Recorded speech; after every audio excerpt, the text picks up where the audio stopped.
Class job করো? সবকিছুর জন্য তো বাসায় হাত পাততে পারি না, তাই চেষ্টা করছি নিজের খরচটা নিজে জোগাড় করতে। তোমাকে আমি কালকে দেখতেছি।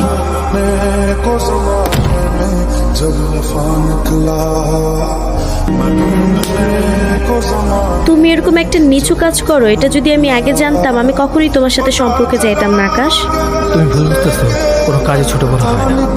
আমি শুধু নিজের খরচ জোগানোর জন্যই কাজটা করি। তার মানে এই নিয়ে যে এই কাজটা আমার ভবিষ্যৎ চলে যাবে। আমার তো ভাবতেই লজ্জা লাগে। কেউ যদি আমাকে জিজ্ঞেস করে তোর বয়ফ্রেন্ড কি করে, আমার তো সেখানেই নাক কাটা যাবে। কেন যারা ডেলিভারি কাজ করে তারা কি মানুষ হয় না? তুমি বুঝতেছো না আকাশ, অনেক হয়েছে। একটা ফুড ডেলিভারি করা ছেলের সাথে আমি আর যাই হোক থাকতে পারবো না।